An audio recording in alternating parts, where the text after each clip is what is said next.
Hey, it's State of State. We got your Nittany Lion update. It's a football discussion with Tom and Justin, so kick back and press play. With former Penn State and NFL defensive back Justin King, I'm Tom Hannafin. This is State of State. This podcast is presented by BetOnline. BetOnline is the world's most trusted betting platform and your number one source for everything football. BetOnline is every stat, every matchup, and even live odds and spreads to bet on during the games. Think you know your stuff? Get in on BetOnline's $200,000 mega contest and pick 5 games against the spread every week for your chance at weekly prizes and a share of $200,000. When the games are over, head to the online casino and get in on a game of blackjack or poker or unwind with one of over 150 slots games. Head to betonline.ag today to get in on the action. State of State is presented by BetOnline. The game starts here. State of State is proud to partner with Illumination Brewing for another season of crafting State IPA, the perfect tailgate and game day beer for Penn State football fans. State IPA is available now at your local beer distributor, grocery store, plus select bars and restaurants. Visit illuminationbrewing.com/beer/state-IPA to learn more. Must be 21 years or older to purchase. Please drink responsibly.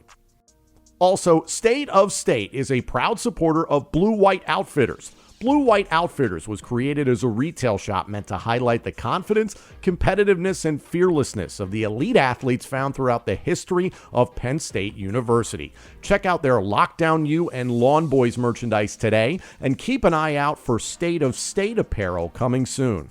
All sales from Blue White Outfitters directly benefit Penn State student athletes. Visit www.bluewhiteoutfitters.com today. Hi, everyone, and welcome to State of State. I'm Tom Hannafin. He's Justin King. We are live moments after Penn State versus UCLA has wrapped up. The number 7 Penn State Nittany Lions take care of UCLA by a score of 27-11. Penn State improves to 5-0. This was an interesting game in that no Nick Singleton, so that certainly changed the way that Penn State's offense looked on the field. I think some people were expecting a potential blowout, and then at the same time, UCLA starting its backup quarterback with its number 1 quarterback unavailable certainly changed the way that the Bruins performed in this game. So we're going to dive into everything that went down this afternoon in a stripe out at Beaver Stadium. Like, comment, subscribe, rate us, and turn on notifications on our YouTube channel. Hop in on the comments section as we are live right now on YouTube. Thank you all so much for joining us live. And don't forget, you can become a member of our YouTube channel for just 99 cents a month, and you can get all upcoming episodes of State of State ad-free. You can hit the join button on our homepage, or you can follow the link in the description of this podcast. Justin, 27-11 is kind of a head scratcher of a score when you look at it. For a minute there, if you're just scoreboard watching, I think there were a lot of people that were like, is Penn State struggling with UCLA? And it never really felt like a true struggle. I never felt a point where Penn State was in danger at all against this UCLA team. No disrespect. I think we talked a lot about some of their limitations coming into this game. Very good coaching staff, just doesn't quite have the personnel. You and I had discussed it in the preview episode that we kind of had a hunch that Ethan Garbers might not be able to play, considering he was hobbled so much against Oregon last weekend. Justin Martin, 4-star quarterback, very live arm, dual threat quarterback, which Eric Bieniemy really didn't implement the dual threat aspect of it until late there in the fourth quarter, as many people saw. But this was, I don't know, just kind of a different game than I think a lot of people were expecting. But again, dominant effort from the defense. Penn State's running game did its thing. It just looked a little bit different than we thought it would. But what did you see? I mean, it's one thing when you look at it across the college football landscape, you always look for entertainment, big plays, and things of that nature. But we look at the fundamentals of football, and that's kind of what I kind of lean on when I'm judging. Like, we have a very good football team. Maybe not the most exciting, right? But very good in the sense of, like, you look, they control the line of scrimmage, run the football, play good defense, don't give up big plays, and next thing you know, it's 27-3, and it's getting out here to the next week. So, I mean, from that standpoint, I'm old school traditionalist. I mean, I like that. That's kind of built to last from a standpoint. It's just a matter of when we play an explosive team, and just hopefully they don't get out ahead of us early into the matchup to see like how they can respond from that standpoint. But I mean, when we're ahead, it's very comforting to know that we can kind of strangle our opponents almost like an anaconda. We had come through those things when I played where it's just like, yeah, if we're up, it's over. And that's a solid foundation for success.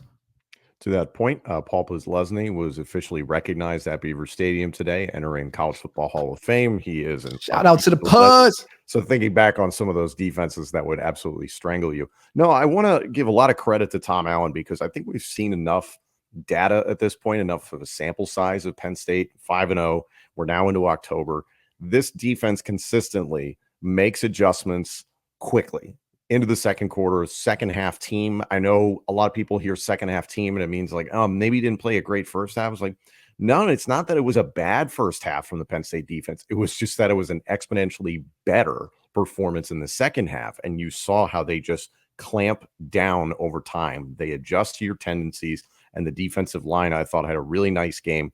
One thing that I thought was interesting, it was pointed out by Joel Klatt on the broadcast. He always has really good observations, is that he was pointing out the absence of Nick Singleton for Penn State on the offensive side of the ball, I think was a really interesting aspect of this because it takes away your exterior run game ability if you're Penn State's offense. And it's not that you can't do it. It's just that it's more specifically Katron Allen going to the interior of the offensive line, going more to the interior of the defense when running the football. So Penn State's offense just looked different in this game. It lacked the explosivity in the run game. And it was kind of something you and I thought might happen when we were talking about this game, is that Drew might get some better numbers in this game just because of the way the matchup might work out. And then as we learned through the week, Nick Singleton was missing some practice. So that was kind of something that we discovered late. But from what you saw from the running game, how did you feel about it? It was still productive, but it was just different. Yeah, 100%. I mean, you're looking at a well-coached, a tough UCLA football team coming in. So you look at Brian Norwood, who's the pass game coordinator. I know he was one of our safety coaches, right? When I was here at Penn State, shout out to Coach Norwood, great guy, one of my favorites that I ever played for. But they're not going to give up the big play. So like when it comes down to that, you have to live and die by, the run game and making sure that Penn State's beats you from like a short, methodical drives, and they did that. I mean, I love to see the lineman in motion and having highlights. Bigger you want a in Dude, motion out of the slot. come on, man. Was amazing. Highlights from a lineman, that's a beautiful thing when you talk about run game, man. So shout out to my man Sam Schwartzstein. He's probably loving that when he gets up and he sees that. But no, I mean, it's a cool thing and a different way of attacking a team. And I think this is another game of showing like how we can beat you in the sense of a physical, methodical approach. And next thing you know, you look up and it's 27-3. Looking at some of the stats for this game, Katron Allen was the guy when it came to running the ball. 21 carries, 78 yards, a touchdown, a long of 11, 3.7 on the ground. Penn State overall was held to under 100 yards rushing, 30 attempts for 85 yards, 2 rushing touchdowns. You got one from Drew Aller, and then 2.8 yards per carry. It was something we discussed coming into this game, is that the stronger skill set for UCLA was to attempt to stop the run. And as I just mentioned, they were able to sell out and do that to a degree. And I wouldn't say stop the run entirely, but you were able to limit what Penn State did on the ground. And again, the absence of Nick Singleton showed. Was this a cause for alarm for you, or just like, hey, he's missing this game and hopefully he'll be ready for USC? Because it didn't necessarily make it feel like you talked about the excitement level of the offense. It was missing. Yeah, sure. I mean, they were committed to the run and those different things, and our homework running back didn't necessarily play. I mean, we had some nice chunk plays or efficient intermediate throws. And like, again, you can take away deep throws, right? Like you play too high safety and do things. And if that happens, you're supposed to run the football the way we did. And that's kind of why Mel Kiper said outlaw too high safeties, because sometimes it's not the most exciting or aesthetically pleasing thing, but at the end of the day, it wins. And I mean, we're getting back to that just across the board in football in general. I think back to the fundamentals, more run heavy, building teams from the inside out, and just, big guys moving small guys, and toughness prevails with some speed as well. So I think that is just kind of what we witnessed today. And yeah, Nick Singleton not being in, injuries, guys get sick, things happen. And was questionable to start this game. He was in his shoulder pads, but just didn't play. And considering USC is around the corner next Saturday, that's going to be at 3:30 p.m. Eastern on CBS. in Los Angeles. So I'm very curious to see how that game goes for a number of reasons. We'll get to that, but still, you didn't need Nick Singleton to beat UCLA. It was evident in the running game that you do miss him, but you're hoping you don't have multiple games without him. In his absence, Drew Aller was asked to throw more, 17 of 24, 237 yards passing, one touchdown through the air, one on the ground, as I mentioned, and then 71% completion percentage. Drew had a nice game. I still saw a lot of instances here and there where it was, I wouldn't say it was coverage pressure that it felt like ultimately from UCLA, and that I didn't see the way that UCLA's front seven was playing. And like, wow, they're getting a lot of pressure on Drew. That's what's causing him to run around in the pocket. It felt more like coverage pressures. Did you see anything in the passing game? It was a little out of sync in the first half, and then it seemed like they kind of got it organized late in the second. No, it seems like they were just attacking from, again, like a run first approach. And then when he had a shot later, even with Liam Clifford on that deep pass, it's like he can make those throws. And that's really, when you have that type of approach to the offense and you're running the ball that way and committed to it and intermediate passes, that typically is because the quarterback has a deficiency that he's not able to make those big throws. The fact that we're doing that and he can still make those big throws whenever he kind of feels like, or if it's open, that keeps coordinators at bay, because like, yo, it's not like he'll make them throw it. No, we don't want to make him throw that, right? Because then it comes on the receivers getting open and things of that nature. But no, I mean, I think they've managed the game well. And the fact that he's kind of become like a luxury game manager to an extent. And I think that's, again, the fundamentals of football is that's what you want. I know there's no Penn State fan that wants to hear Drew Aller and game manager in the same sentence, but that's what I said luxury. I said luxury game manager. Luxury, yes. And Cam Newton, he talked about game changers and game managers, and it's like neither are bad. He has the ability to be a game changer, and we've seen it thus far this season. He can do that when called upon, but the way that he's playing right now, again, protecting the football, got lucky with that interception that got called back with a penalty, the defensive holding. It was a little iffy there, so you're lucky on that instance. But for the most part, extremely safe with the football. It's not the same conservative Drew Aller that we saw last season. It's opened up a lot more. And the shots that he does get to take advantage of, that seam route, whether it's a post or just a straight up seam, however you want to call it, has been there consistently for Penn State this season. The wheel route with Tyler Warren continues to be there. I know Joel Klatt pointed out something that was like kind of, they might be telegraphing that a little bit, but the diversity of play calling, the diversity of alignments, pre-snap motion, everything that Andy Kotelnicki puts out there has been really encouraging. By the way, Gus Johnson, on behalf of all Penn State fans, please stop calling Andy Kotelnicki the Big Zamboni. We get it. He used to work or play hockey. No one cares. It's a horrible nickname. Please stop. It's as bad as the Wizard of Camelot from 2016. Anyway, looking at the way Andy Kotelnicki called this game, how did you feel about it? I like the fact that it seems like he doesn't get rattled regardless of what the defense is giving him. That is the most frustrating thing as a defensive coordinator over a defensive player, where the offensive coordinator is patient with their approach and they stick to their script and they have an identity that they can lean on, because you're just hoping for them to, like, hey, break outside of that and try to do something that you don't normally do and take advantage of that mistake. So the fact that he like kind of puts his feet in the ground, draws the line in the sand, and like, this is how we're going to do it, and then kind of different nuances to the game plan, even with the telegraphing the wheel route from Tyler Warren. There's things to build off of everything that he does from just a football standpoint. You talk about that seam, right? I think that from what I understood, that was like a switch route. So it was like a switch seam.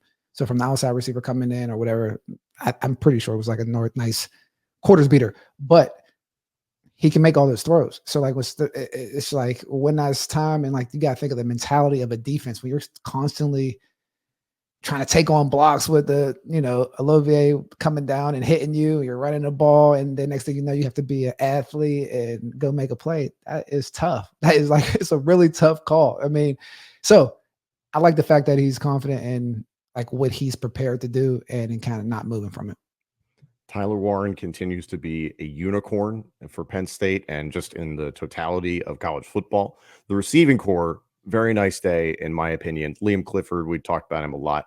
3 catches for 107 yards. The big completion there late in the game, but was just there, available in the seams.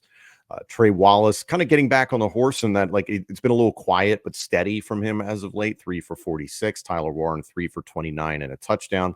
Quentin Martin Jr., who we saw a good amount of in this game. Cam Wallace is out due to injury. Nick Singleton did not play, so Martin put into service in this game. Martin had 1 carry for 1 yard statistically overall on the record, and then Martin had 3 catches for 18 yards. Julian Fleming 2 for 27. Some of that miscommunication was a little bit earlier on in the game. So 8 receivers ultimately got involved in the passing game. You could tell that Drew Aller wanted to get the ball to Amari Evans, but some opportunities just weren't there, or some drops, stuff like that. So it felt like a positive performance from the offensive side of the ball. Just didn't look the same. The thing that I took a lot of comfort in, Justin, is that in the goal line situations, or at least goal to go within the red zone, within the 10-yard line, Penn State knows its identity, and you could see them get away from, all right, we don't necessarily need to do a whole lot of anything pretty in here. It was just, we believe in our offensive line, and we believe in our big people to move your big people. And that's not something I can say about this team for the last, 5 years. And it's a really positive wrinkle to this identity. The identity of the offense, at least, is that that's something we consistently attach to a team like Michigan. It's just, we're going to line up and be physical, and we're going to run the ball down your throat. You kind of got that feeling from Penn State today. Was it video game numbers running the ball? No, but it was certainly, if we want to go and get 4, 5, 6 yards up the gut, we're going to take it. That's a nice change, in my opinion. And it brings coaches comfort, right? It's much easier to hand the ball off, get 4 or 5 yards of clip versus doing, little dink and dunk passes where things can get tips and overthrows, or just feeling pressure to push the ball down the field. And the fact that, we're having success with it, I think that's the proof in the pudding. And and I think even from just a philosophical approach, I think this is what that staff feels comfortable with and how they're moving. And like I said, even when we think about Michigan, there's still a question like, can they throw the ball down the field? It's like, this is what their whole identity is. Like, if you stop this, can they go to the athletes and make those plays? I feel like every time that we do have these games where we're run heavy, we still show splashes of like, hey, if you leave this open, like, this guy can make a 60-yard throw on the money without thinking about it. That's why I say, again, just to clarify, like the luxury game manager, I think that's a premium position. Again, the sports media have kind of pushed out the value of the quarterback in the sense of like it's its own thing versus 22 guys. And that's not the case. It's a piece of the puzzle. And, 17 for 24, 237, 1 touchdown. Let's keep it moving. Justin here in the chat. We are live on YouTube, so thank you to everybody that's here live with us. Justin saying we have cell phone reception in Happy Valley, so shut up, Gus Johnson. Yeah. Historically, the cell reception's not been great at Beaver Stadium, but I understand they've upgraded the Wi-Fi at Beaver Stadium, so probably just need a password there. But it sounds like it's really been improved in that respect. All fun and games. And then this is Ryan here in the chat. This Penn State team reminds me of the 2002 Ohio State team. 7 wins by less than 45 points and having a strong O-line, good running, and a quarterback that doesn't hurt them. I hope the finality will be the same. What do you think of that comp? I think that's a pretty good. I want to say that's the Maurice Claret freshman year. I'm pretty sure. You have to look it up. But that was kind of what they were built on. It was like the running game. And like you said, you had a couple of dynamic guys. I think that was the team with Chris Gamble was on. And I was getting recruited at that time. Yeah, that was kind of the makeup of that squad, where they were just more physical and just kind of that anaconda approach, where it's like, all right, get you off the field on defense, and we're just going to pound you on offense. And then when you start wearing down, we start making some more explosive plays. You hopefully quit by the mid-4th quarter. That was Craig Krenzel. Oh my gosh, that really takes me back. You're right. Chris Gamble was a sophomore receiver / corner. Maurice Claret was a freshman. Mike Doss in the secondary. Those guys. Yeah. 2003 Fiesta Bowl champions. 14-0, 8-0 in the Big Ten. Yeah, pretty good year. Pretty good year for Ohio State, as much as it pains me to say it. But yeah, I think there's much higher upside to Drew Aller as an athlete and a quarterback than what Craig Krenzel was. So I think, and we've seen it. That's the thing. 100%. And it's, you and I were texting about this, is that, you do have to think about this in terms of the playoff, the 12-team playoff. Can Penn State make the 12-team playoff? It's trending positively in the direction that you want to say yes. Now you can plausibly start to think about, okay, how does Penn State stack up against the top 6? So we've seen Oregon, Texas, Ohio State, Georgia, Alabama, Tennessee, teams like that in the mix. And you're like, okay, I do have some concerns that if it turns into a shootout, is Penn State going to be able to keep up? Because we've yet to see a game where it's put entirely on Drew Allar's shoulders throw us back into contention in this game. We saw a very small sample size against Bowling Green, and it wasn't strictly Drew doing the work to bring Penn State back against Bowling Green earlier on this season. Now, at the time, I said he was the engine that made it happen, but he did it in a number of ways. It was not entirely on his arm to get it done. He ran the ball effectively. Penn State also continued to run the ball well against Bowling Green in that game. So I do have my concerns for a team that is more stout defensively lining up against Penn State's offense. If they're able to limit the running game, like Penn State was limited a bit today, even more so, say you have Singleton, say you have Allen, your full complement at running back, and the entire game is on Drew Allar, we just don't have a sample size this season to really be like, yes or no, he can handle that. Last year, I would say no, because we saw how it played out against Ohio State and Michigan. This year, this is a new Drew. It remains to be seen. Yeah, and I think, again, each week, the way that we're winning is just slightly different, but it still comes from that same base or root of the tree. And I think that is where you get excited moving into the later part of the season and the playoffs. This episode of State of State is presented in part by Melon. Now, for those of you who've been watching this podcast for quite some time, you know that Justin and I are both big hat guys. Now, when I was introduced to Melon, I immediately saw how durable and comfortable their hats are. Great color options, great sizing options as well. For me, someone who likes to go to a lot of different football games and tailgates throughout the year, I need a hat that's going to be flexible depending on the weather. If it's hot out, I want something that's breathable, and that's something that Melon hats provide. And also, if it's inclement weather, that's going to be nasty out, then I need a hat that's not going to lose its shape if you get them wet. In fact, if you need to wash a Melon hat, they come right back to life and they look brand new if you throw them in the wash. So that's something I absolutely love. So if you're looking for a hat as tough as you, check out Melon. You won't wear anything else after you get one for yourself. If you're looking for the world's most durable hat, look no further. Go to melon.com. That's MELIN.com and put it to the test yourself. This podcast is brought to you in part by Cherry Bundy. Cherry Bundy is a recovery product that's in the locker room for the Penn State Nittany Lions football program, and we are so proud to have them as a sponsor to get the message out there to help you with your fitness, your performance, and your recovery.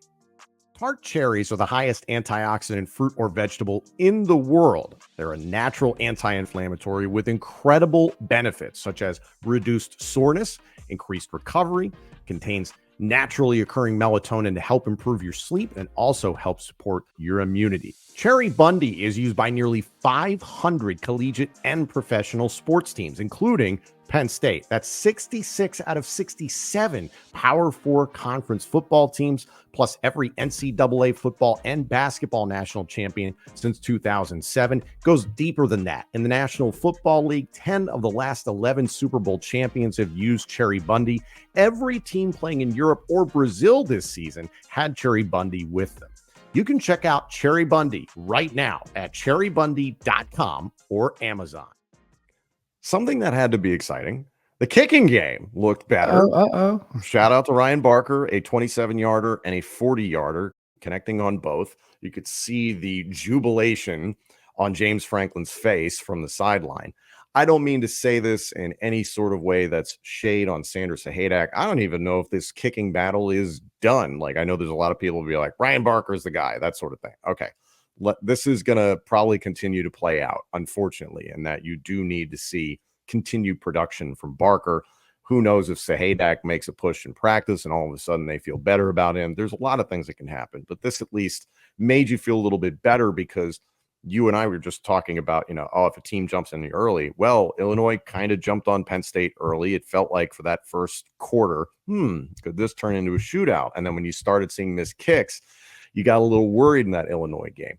You didn't have that same worry in this game. The game always felt like Penn State had it in control, but still the kicking game has got to get resolved. This was a step in the right direction, and you feel at least a little bit more comfortable about it, that you don't have to put everything on your offense when you're within the opponent's 40-yard line, and you can at least make some attempts to kick the ball. What do you think about Barker today?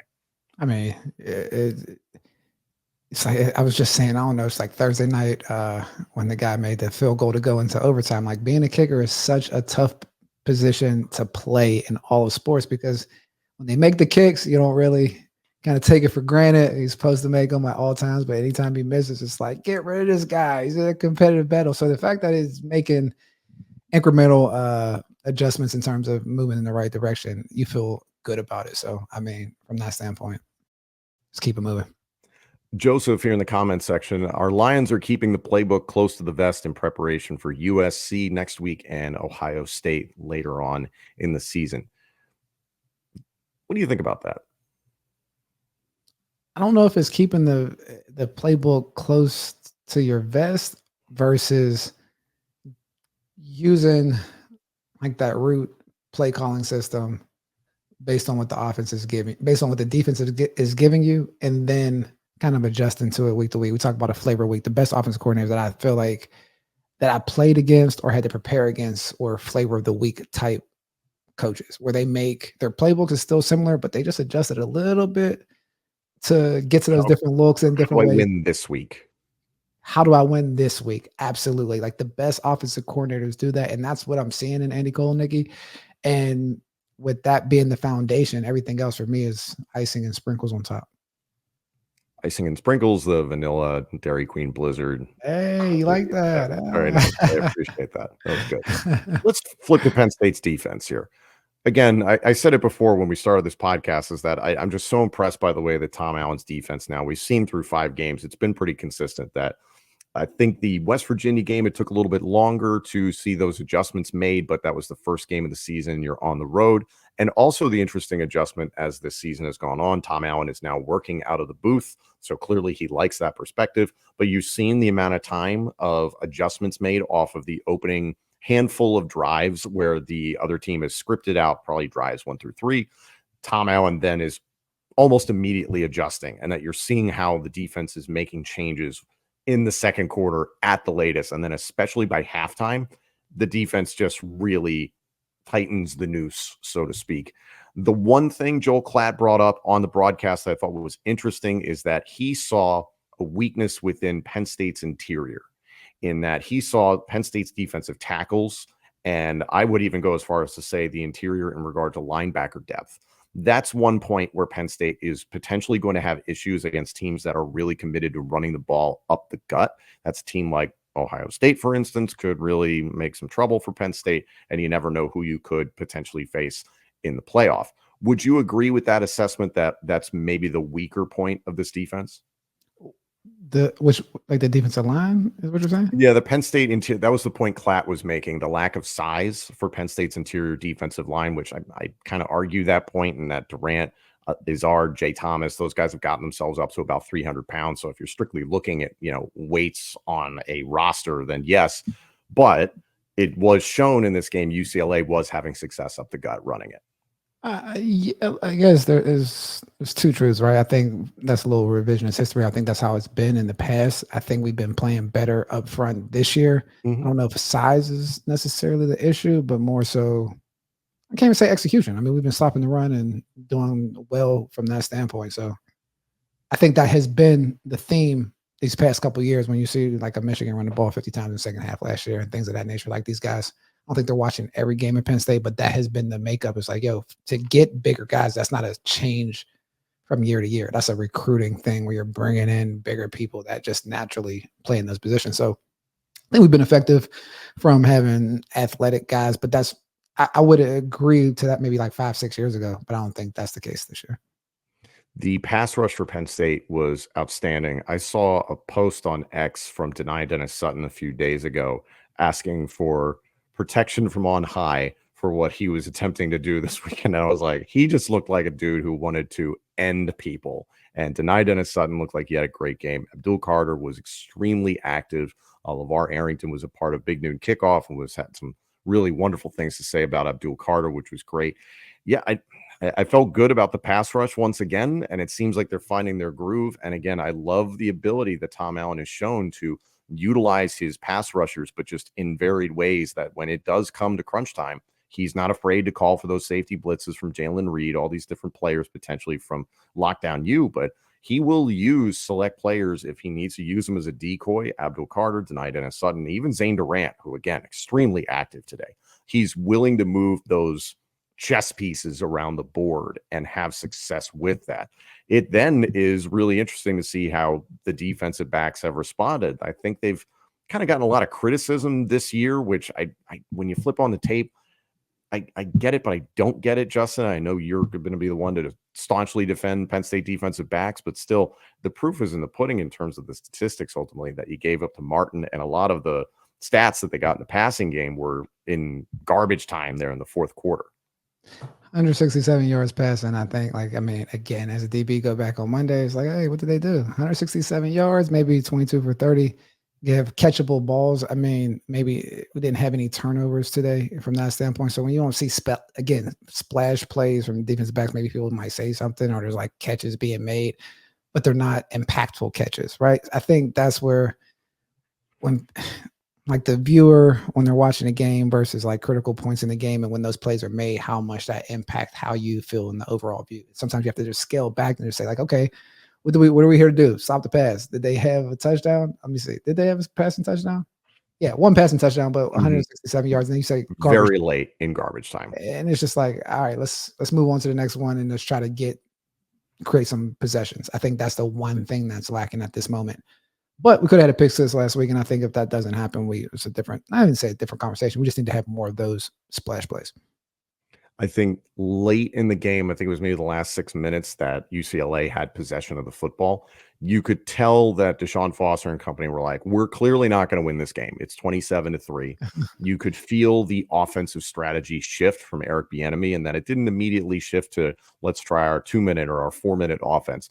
You could see them just try some different things. For the bulk of the game, Justin Martin, who I would classify as a dual threat quarterback, looked like a pocket passer. And that's not a bad thing. I think he's got a lot of ability from that standpoint. It's just doesn't have the supporting cast around him. And it was his first start. I can't imagine making your first start on the road at Beaver Stadium. Good luck. For a 9 o'clock game on their body clock. So that's exactly. That was another thing. And UCLA's travel was delayed getting into State College, apparently. So for, a lot of things stacked up against him, I thought Martin played well, considering it was a question through the week whether or not he was going to be the guy for this thing. But still, I think Penn State's defense took away what they needed to take away. They made a young quarterback do a lot of thinking back there. No turnovers, to your point. I understand that, but they pressured him quite a bit. UCLA was out without their number one wide receiver option in Flores, so a little bit hamstrung there, but still UCLA running the ball. I know you're going to look at the aggregate, and it says 29 carries for 93 yards and 3.2 yards on the ground. I like to pay attention individually to the tailbacks and how they did. Berger, who I believe was it Michigan State? I think he was a transfer from Michigan State. 9 for 38, 4.2 on the ground. Jones, 5 for 38, 7.6 per carry. Harden, 7 for 26, 3.7 on the ground. He was the starter. They weren't having as much success with him, so they went elsewhere. So you did see, again, garbage time stats being padded to this whole thing. UCLA having a little success running the football. That's something Penn State is going to pay attention to. But still, I don't know what much more you could ask from this defense other than some turnovers. This was, again, what do you have to do this weekend? Yeah, I remember Jalen Berger when he was a freshman, man. I think we were one of his first offers when J1 first got to Penn State from Don Bosco. I don't want to say he went to Don Bosco or something like that, but he was one of those man-child type of prospects that was coming up early. So when you said the name, I'm like, I remember that guy. But yeah, had a decent little day. But again, yeah, if they have 93 yards on, 30 carries, again, I like that. When you look at this team, and we touched on it a little bit before, but in the totality of college football, the juggernauts, the big boys, how do you feel they match up? I mean, it's interesting, right? I think the style makes the fight, and just becomes like, if you can take advantage of the game against those explosive teams the way that we have, where it's like controlling the clock, getting first downs, making sure we stop the explosive plays, I think we can play with anyone. The question becomes, like you said, like, again, the style of the fight. If someone comes out and hits a haymaker, whether it's a big play, a couple in a row, turnover, and that happens. I don't know like what we can do from a comeback and explosive standpoint. I just haven't seen that yet. But I mean, I think the way that we play, you get the fundamentals of football, you can play against anyone. And that just becomes limiting the explosives and trying to capitalize on explosives and not turn over the ball. But I think the way we've been playing, not turning the ball over, stopping the run, stopping the pass, running the ball effectively, having a tight end that can mismatch against different people, that is successful formula against anyone. It's just that the other teams that have different things or against the styles that kind of throw off that charting or that blueprint for us to execute. To that point, Penn State will be on the road at USC, who's currently ranked number 11 in the country, this coming Saturday. So I'm curious to see what Penn State team we get against USC, because Miller Moss and company with Lincoln Riley at the control board, they're going to be able to throw the ball. They're going to be able to try and hit some explosives. They have athletes on the offensive side of the ball. Defensively, you're very familiar with D'Anton Lynn, now USC's defensive coordinator, former Penn State defensive back. He was actually at UCLA last season as the DC. D'Anton Lynn looks like he's made that defense stronger. I would not say it's completely night and day from what you saw under Alex Grinch. They're certainly tackling and they're certainly giving up less points. So it's certainly improved. There's a lot more room they can grow, but D'Anton Lynn has done a very nice job there with that defense. Miller Moss, I wouldn't put him in the category of Caleb Williams, but he's maybe one of the best quarterbacks Penn State's going to face in this regular season. How you feeling early about the USC matchup? I mean, Dan Lynn's future head coach in college football. I remember, it's funny bringing up, I remember him coming out of high school. I was a DB on the team. He was like, we're getting this DB out of Texas. His dad's an NFL coach, Nittany Lions, obviously. But, so I remember him coming up and meeting him as a recruit. So it's really cool to see him go through the whole process, get under the Rex Ryan tree of the defense and bring that attitude to the West Coast style of football. West Coast play of football where you think of more finesse, pass happy approach, and he's like bringing a different level of aggression and just personality to that defense. And so shout out to Dan Lynn from that standpoint. But yeah, that's the thing that's going to be the matchup that's going to be interesting moving forward, because they are explosive on both sides of the football, a lot of athletes, and let's see what happens. We're looking forward to it. We'll have a full preview of Penn State versus USC this coming Wednesday. We're so looking forward to that. This is going to be the biggest test of Penn State's season thus far. We're, of course, all looking forward to Ohio State, but going on the road, especially a cross-country trip, this is going to be very, very interesting for Penn State football. So thank you all for joining us here live on our YouTube channel. Like, comment, subscribe, rate us, turn on notifications. Thank you for getting in our comments section here live for this recap show. Continue to do that with all of our videos. We appreciate it so much. And if you haven't done so already, you can become a member of our YouTube channel for just 99 cents a month and get all upcoming episodes of State of State ad-free. And of course, get at us on social media at State of State Pod. Number 7, Penn State beats UCLA at home by a score of 27-11. Penn State now stands at 5-0 before a road trip. Thank you all so much for joining us. This episode and our entire library of shows is available now on YouTube, Apple Podcasts, Spotify, Google Podcasts, and wherever else you get your podcasts. Also, let us know what you think of the show on social media and check out all of our content on X, Instagram, and TikTok. Search for the handle at State of State Pod. State of State is presented by Bet Online and by Blue White Outfitters.